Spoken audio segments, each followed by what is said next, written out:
Good morning, everyone. Uh, Carborundum Universal Limited, or CUMI as it's popularly known, is part of the Murugappa group of companies. CUMI was incorporated about 65 years ago as a tripartite joint venture between Carborundum of USA, Universal Grinding Wheel Company of the UK, and the Murugappa group. So in fact, it is the first manufacturing venture for the group and was set up in Chennai in 1954. To start with, CUMI was largely an abrasives company, manufacturing bonded and coated abrasives, and progressively did a backward integration and manufactured the raw materials, which are what we popularly called the synthetic ceramic grains, which like aluminum oxide or silicon carbide find use in both the refractories and abrasives. Along the way, the company also got into refractories manufacture and then later on into the manufacture of silicon carbide as well in the late 80s. In the early 20s, the company became, in the late 80s, the company became a 100% Indian company, buying the stake of both Carborundum and Universal Grinding Wheel. And since the beginning of 2000, the company also started growing not only within the country but also outside the country. So today, the company has a presence in about 7 countries, operations. So we have about 28 locations, about 20 of them in India and 7 of them outside. The largest being the silicon carbide manufacturing operations in Russia, which we acquired in 2007. We also have a joint venture in Australia for industrial ceramics, a fusion facility for manufacturing zirconia in South Africa, and conversion operations in Thailand. The sales organization in America and in Middle East and in China caters to supplying to those markets precision products which is manufactured in India. So today the company is also a leading player in what we call the industrial ceramic segment, which is technical ceramics, which goes into wear resistance, corrosion resistance, and electrical resistance. So high temperature wear properties or high temperature thermal containment materials, or the electrical resistance property which is used in high voltage transmission or in renewables energy like solid oxide fuel cells. These are all some of the technical ceramics which we manufacture. The company also has a presence in the composites division, so where we manufacture FRP and carbon reinforced fiber composites, which just addresses both the mobility and the energy sector. So overall, it is a company which is, I would describe it as a company which is a material science focus, so which has an intersection. As you know, material science is an intersection of materials physics, materials chemistry, and materials processing, and bringing them all together to address opportunities, to find industrial solutions, and to ensure that we have a sustainable planet. That is the purpose of CUMI. So CUMI today is about, on a consolidated basis, about 2,560 crores, and in terms of turnover, that's what we closed last year, and it has been growing profitably year on year for the last 65 years. So and it has been a dividend paying company all through, and today we are a debt-free company and a very strong component of the Murugappa group. To tell a little bit about myself, I joined this company as a graduate engineer trainee way back in the late 80s, after graduating in material science and post-graduation from the IIT Kharagpur. So I started my career in the R&D of the company and been through various divisions and businesses, ran multiple functions, And then late last year, I took over charge as the managing director of QME. So that's in brief about Kimi and myself. So now I can take questions um, going forward. Yeah. So as you know that we are keeping the discussion a little bit related to the refractory market and how what are the projects for it as well. So like starting with the first question, like could you just brief about a small intro about how exactly is the Indian refractory market and how big it is in terms of volume or what, and what exactly are the dynamics of the market for the Indian refractories? And what are the basically why I'm meant to ask this question is because a lot of steel companies are eyeing for exports in China, so which Mhm. may be a good market in the coming days.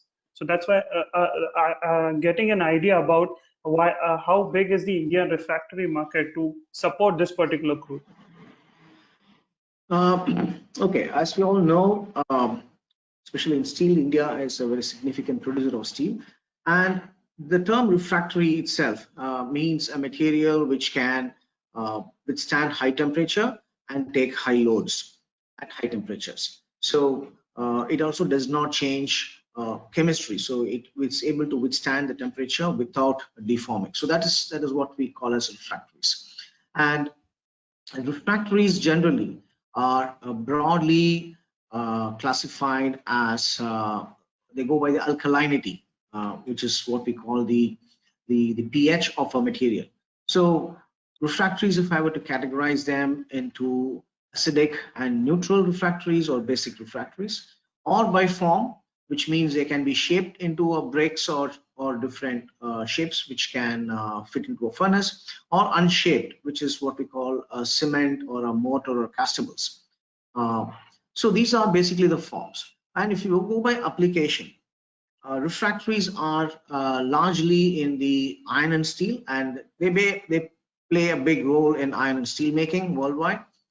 They also found in cement, non-ferrous metals, glass, carbon black, manufacturing, fertilizers, chemical industries. So these are a variety of areas where refractories find use. So the Indian market for refractories, and definitely by virtue of India being a large producer of steel, is for the again for the steel industry, and I would estimate the market size to be close to $1 billion, about 7,500 crores. So that's kind of a probably size of the market.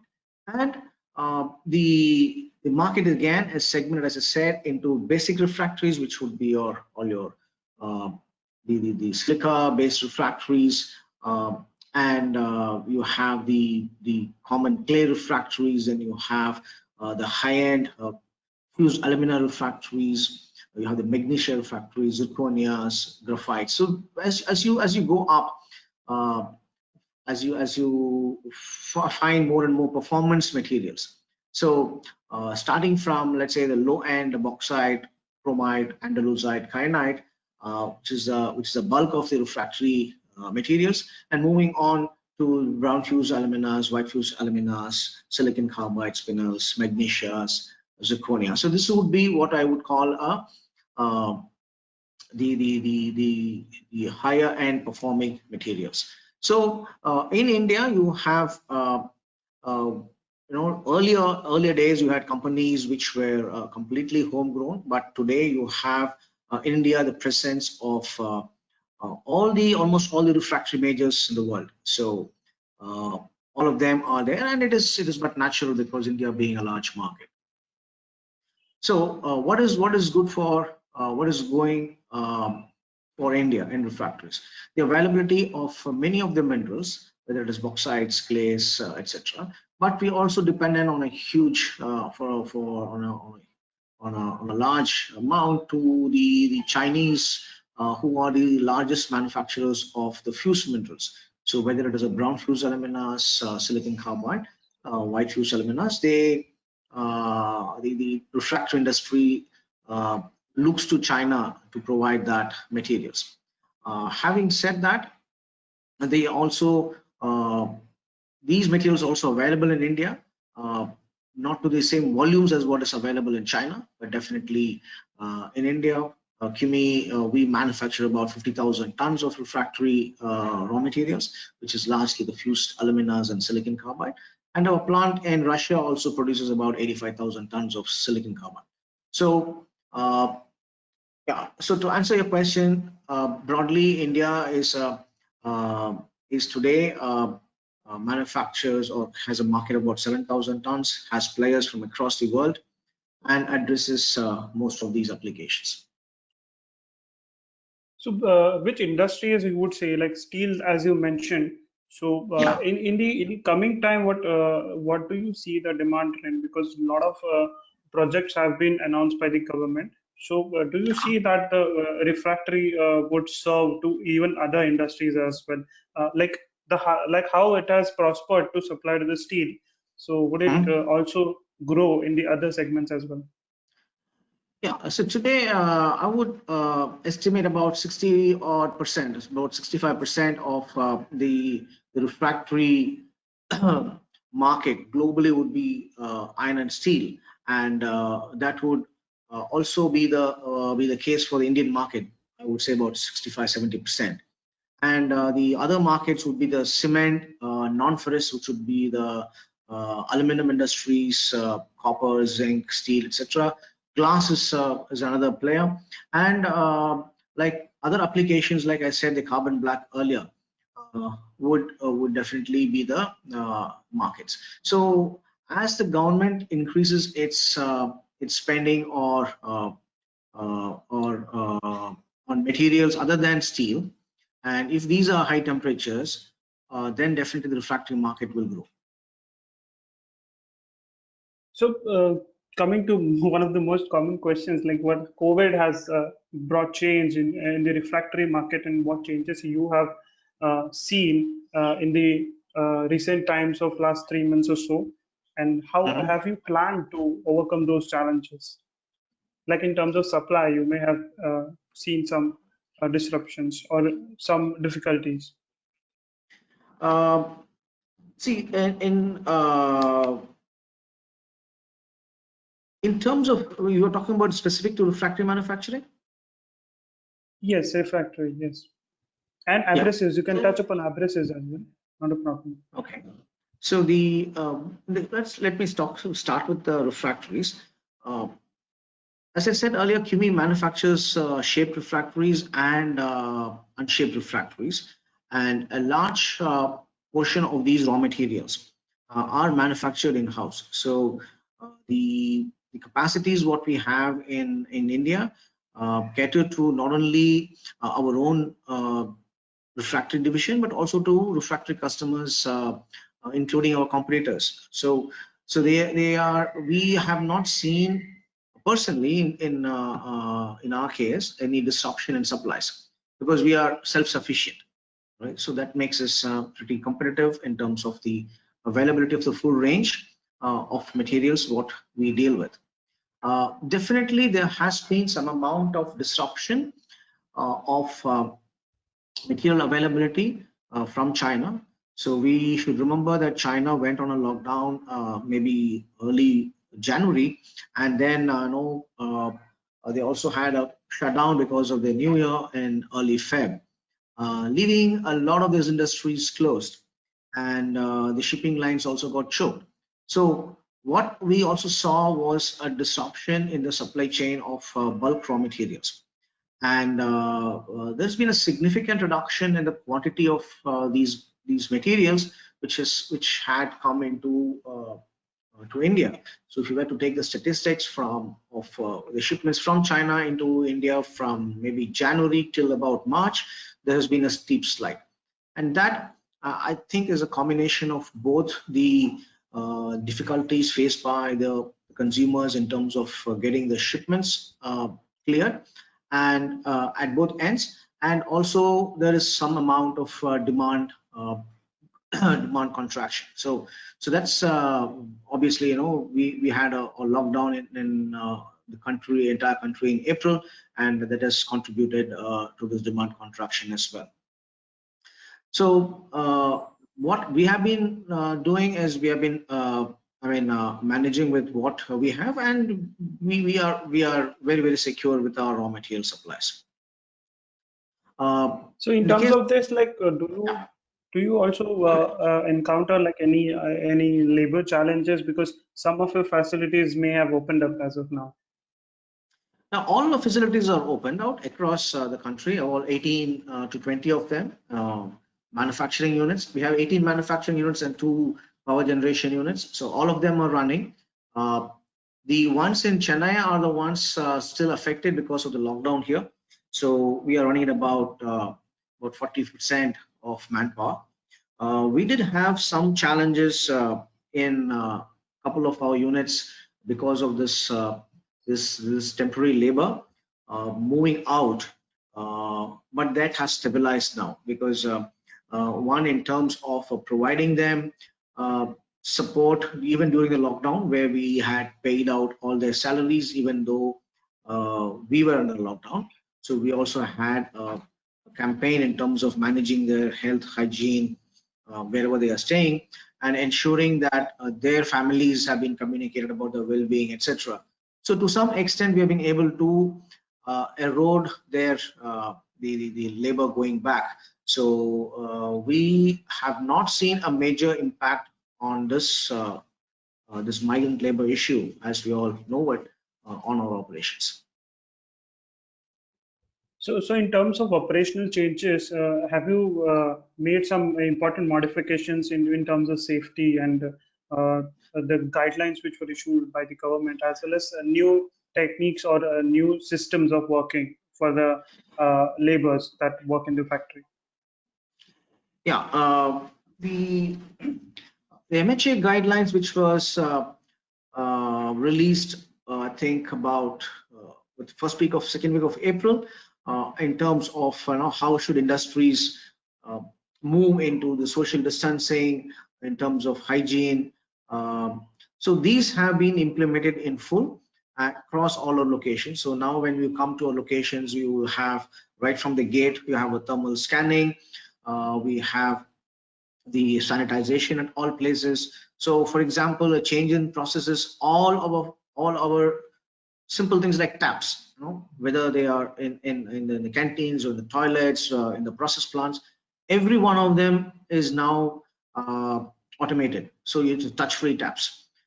So these are some of the changes, simple things, but that has been brought about. All the sanitizers are touch-free. People have to wear masks constantly. And then we also have the social distancing in the workplace, where there's at least a 6 feet of distance between two operators. So that is something which we have started doing. We have not completely moved to it because no, these things will take some time.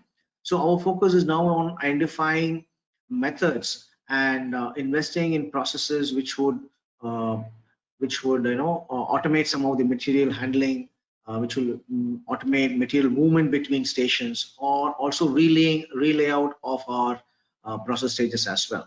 Uh, it is easier in our factories which have discrete manufacturing, and so these modular modules can be laid out in a manner which can support social distancing. But in uh, continuous process plants, which is already running, it is a little more difficult. But the good news is, in continuous process plants, we don't have too many people near the work spots, so that itself helps in social distancing. So in terms of the raw material supply that you mentioned, when do you think would it stabilize? The regular supply would start coming to India again, or there is a need to move out for new options as well, apart from China?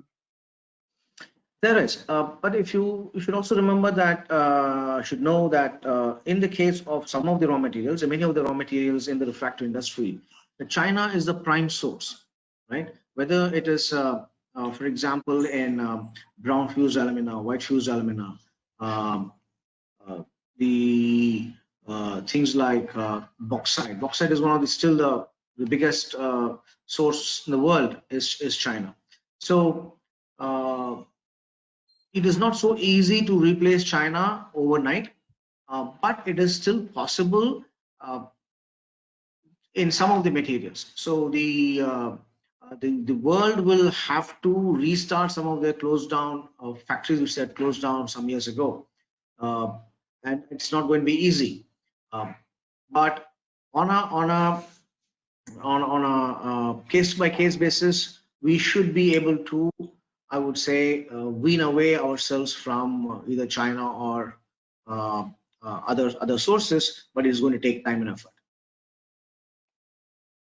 So they are also So naturally have you materials, right? Some of them. mhm.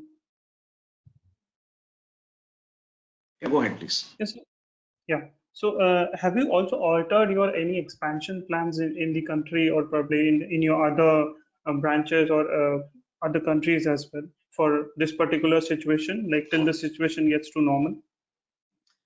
So what we have been focusing on the last 3 months is on things that we have under our control.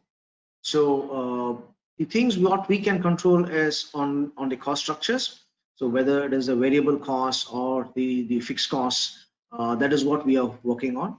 We are working on products, new products which we can develop now for markets and applications which, uh, despite COVID, will definitely exist.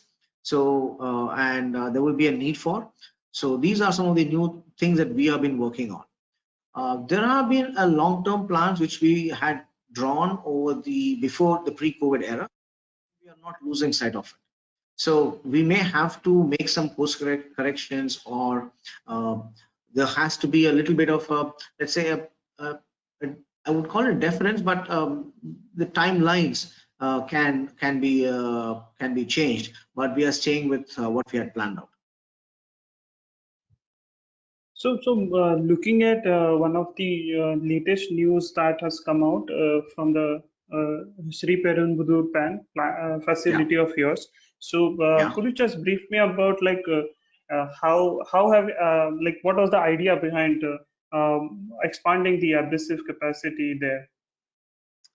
Yeah, the Sri Perumbudur facility manufactures coated abrasives. And if I were to give a brief on abrasives itself, abrasives is, I would classify them as two-dimensional abrasives, which is coated abrasives, broadly known as your sandpaper or your bells, and then moving on to three-dimensional bonded abrasives, which goes into precision or even power tools, where you're doing a cutting, grinding, weld removal, etc., to a precision abrasives, which goes on to a CNC machine. So this is the range of abrasives, what we call, which helps in surface removal and surface engineering. And uh, we have in CUMI the coated abrasives business, which was catered to by our existing facility, and that was running at about 90% of capacity. And this is a segment which is also the fastest growing in abrasives globally, because uh, the abrasives by nature is a subtractive manufacturing, which means it was removing materials, right? So from a time when people started removing materials and then making them close to near net shapes, the requirement moved from material removal to material finishing or surface finishing. And coated abrasives is a material, is a solution for creating better surfaces or polished surfaces. So we while we have an existing capacities, existing infrastructure which is running close to capacities, full capacities in a growing market, both domestically and then internationally, we felt that we need to invest in this area. And I think the decision is a right decision, because we are now poised with a good infrastructure, good range of products, and once this COVID is behind us, we would also see a lot more opportunity for us to increase our presence in coated abrasives.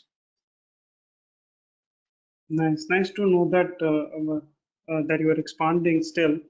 even in these COVID times as well, and that you are on track as well. Yeah, it's So I completed. wish It's you commissioned. Yes.